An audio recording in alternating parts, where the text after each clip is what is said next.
रहीम अस्सलाम वालेकुम नादरीन, आप YouTube चैनल देख रहे हैं। मैं इमरान खान हूँ। एक तो जो डील वाला मामला है उसको ज़रा क्लियर कर लेते हैं। देखें, मैं आपको बहुत दफ़ा पहले ये कह चुका हूँ कि इमरान खान साहब इस्टेब्लिशमेंट से बातचीत करने के लिए तैयार हैं, लेकिन अपने मौक़िफ़ को बदलने के लिए तैयार नहीं है। ये बार बार मैं आपको कह चुका हूँ कि जो उनका बुनियादी मकसद है उससे वो पीछे नहीं हट रहे, अपना मौक़िफ़ नहीं बदलेंगे, लेकिन बातचीत करने के लिए डेमोक्रेट है वो हर वक्त तैयार है। फवाद चौधरी ने इसको मज़ीद एक्सप्लेन किया है, लेकिन इमरान खान साहब की जो बहन उनको मिली हैं अलीमा खान साहिबा, उन्होंने बाहर आकर इमरान खान साहब की इस हवाले से जो नई बातचीत है वो पाकिस्तान की मीडिया को बताई और बहुत सारी चीज़ें आज क्लियर कर दी। एक तो उन्होंने कहा जो लफ्ज़ है ना डील, उस पर इमरान खान साहब बहुत गुस्सा होते हैं और उन्हें बहुत बुरा लगता है जब लफ्ज़ डील इस्तेमाल किया जाता है। तो इमरान खान साहब ने कहा कि कोई बात नहीं होगी, मेरा एक ही नुक्ता है पहले दिन से और अब तक मैं यही कह रहा हूं कि मेरा मैंडेट वापस किया जाए। जो अवाम ने मैंडेट दिया है हमारी पॉलिटिकल पार्टी को, वो मैंडेट वापस किया जाए, हमारे बेगुनाह कारकुनों को रिहा किया जाए और उसके बाद जो है वो डील नहीं बातचीत।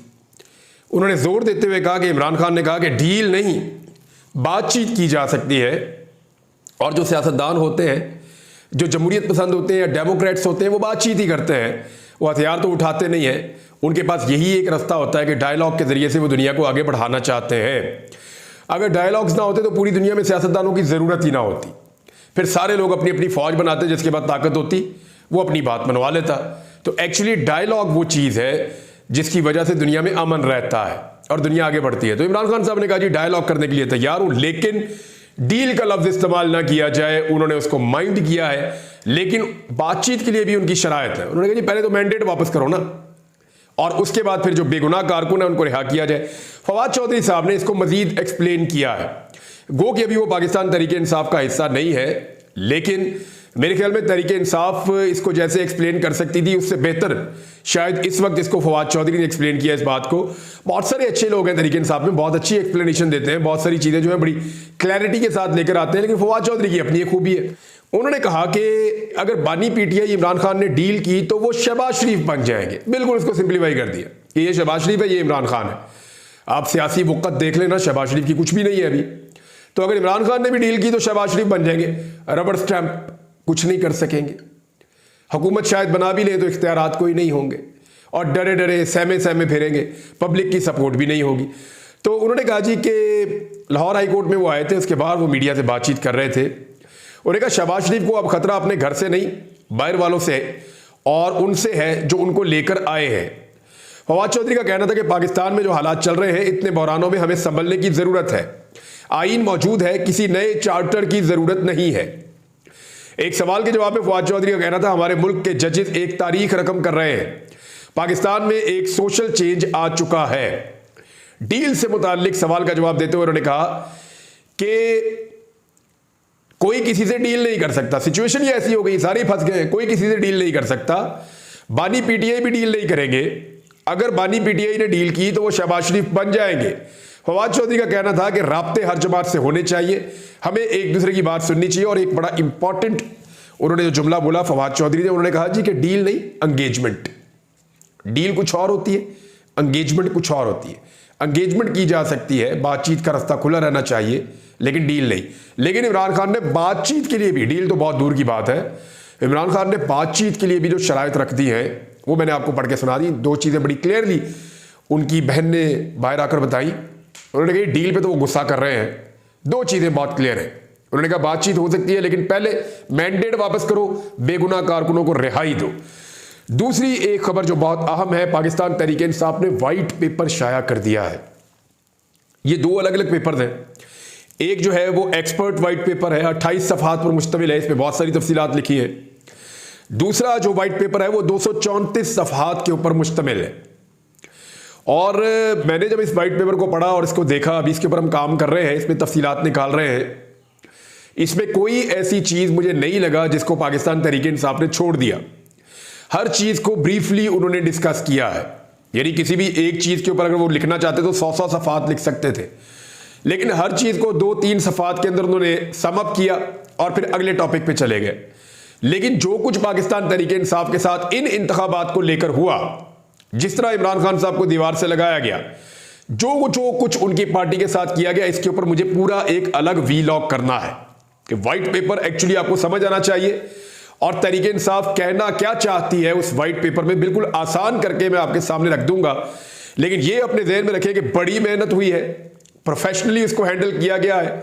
अल्फाज का चुनाव मैं देख रहा था, हेडलाइंस देख रहा था, उसका जो ऑर्डर है, जिस तरह उसको लिखा गया है कि पहले कौन सी चीज रखनी है, बाद में कौन सी चीज रखनी है, किस तरीके से उसको लेकर चलना है, एक्सीलेंट, बड़ा जबरदस्त तरीके का एक व्हाइट पेपर है। प्रोफेशनली इसको हैंडल किया गया है। इसमें कुछ चीजें तो बहुत अच्छी है, कुछ खामियां भी हैं, वो मैं बाद में तस्करा करूंगा। लेकिन बैरिस्टर गौहर, उमर अयूब और दीगर जो लोग हैं पाकिस्तान तहरीक इंसाफ के, वो इस व्हाइट पेपर को जारी करने के अंदर शामिल थे। ये जो तहरीक इंसाफ का व्हाइट पेपर है, इसको ज्यादा जगह नहीं दी गई पाकिस्तान की मीडिया पे, लेकिन ये दो अलग अलग डॉक्यूमेंट्स हैं, इनके ऊपर हम एक पूरा वीलॉग करेंगे ताकि तफसीलात आपके सामने आ जाए। इस्लामाबाद की नाज़रीन 3 सीटें पूरा पाकिस्तान जानता है, पूरा इस्लामाबाद जानता है कि इस्लामाबाद की तीनों नशिस्तों पे पाकिस्तान तहरीक इंसाफ के 3 उम्मीदवार कामयाब हुए और जहां पे जो लीड थी तहरीक इंसाफ के उम्मीदवारों की, वो लगभग सबकी 50-50 हज़ार की लीड थी और इससे ज़्यादा भी थी। तो 50 हज़ार की लीड से जीतने वाले उम्मीदवारों को फॉर्म 47 के अंदर हरा दिया गया। अब हुआ यह है कि यह मामला गया अदालत के अंदर और अदालत ने इस मामले पे 20 तारीख को सबको नोटिस कर दिए हैं। और एक बात आप याद रखिएगा कि 3 सीटें ये और रावलपिंडी की 13 सीटें ये स्टेट अवे पाकिस्तान तहरीक इंसाफ जीत गई थी। फिर जो तहरीक इंसाफ ने गुजरात में किया, जिस तरह वो गुजरात में जीती, जिस तरह वो गुजरांवाला में जीती, जिस तरह वो सियालकोट में जीती, रेहाना डार की बहुत बड़ी जीत थी, जिस तरह वो लाहौर में जीते, सवाए शहबाज शरीफ के बाकी सारे उम्मीदवार लाहौर से PMLN के और उनके इत्तेहादियों के हारे हैं। और ये सबको पता है, ये सबको पता है और ये डॉक्यूमेंटेड फैक्ट है। यानी जब असल हकायक सामने आएंगे तो फिर चीजें खुल जाएंगी।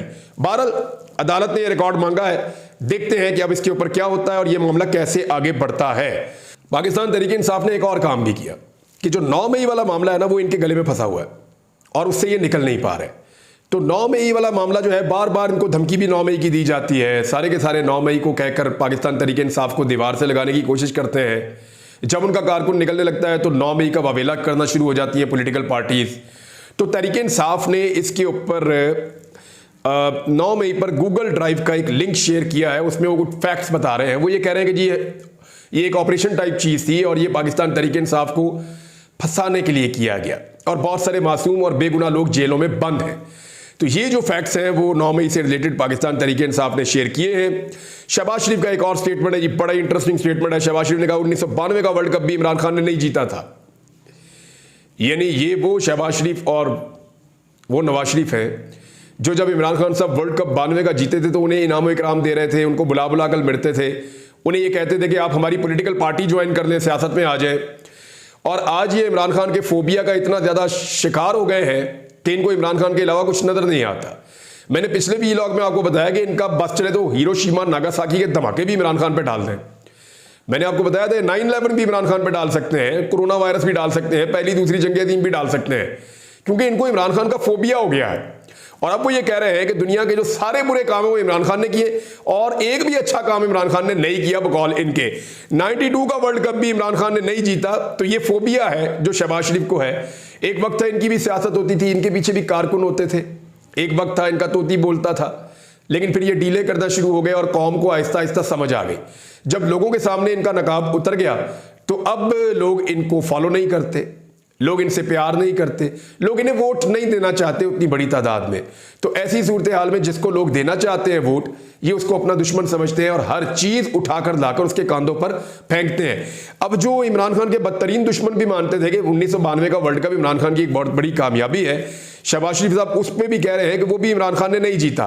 फजलुर रहमान साहब का कराची का जलसा हो या वो एक मार्च का ऐलान करें, लॉन्ग मार्च के ऐलान पे राणा सनाउल्लाह साहब कह रहे हैं कि उनको फ्री हैंड देंगे, कोई उनके ऊपर सख्ती नहीं होगी।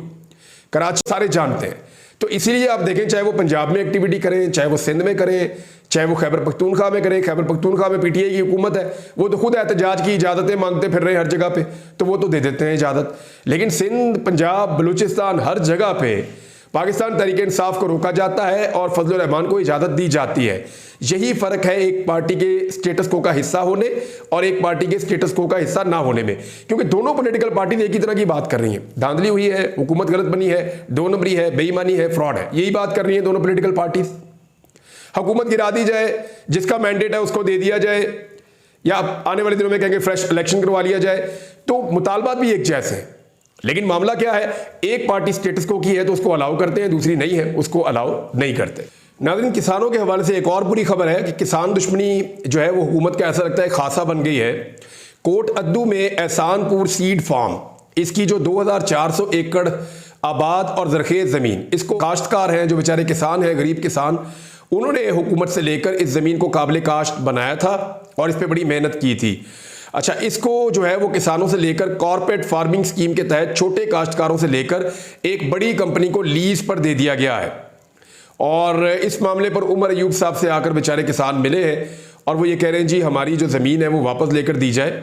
छोटे काश्तकारों ने ज़मीन को सरकार से पट्टा पर लेकर मेहनत से आबाद किया हुआ है और सरकार को मुआवजा भी अदा करते हैं। वो बेचारे गरीब किसान हैं, लेकिन अब वो कॉर्पोरेट बहुत बड़ी उसको कंपनी को दे रहे हैं। एक्चुअली एक चीज़ होने जा रही है पाकिस्तान में, मैं आपको बता देता हूं कि सऊदी अरब के अंदर अल्फा लगाने के ऊपर पाबंदी लग गई थी। ये ज़ेरे ज़मीन पानी को पी जाती है।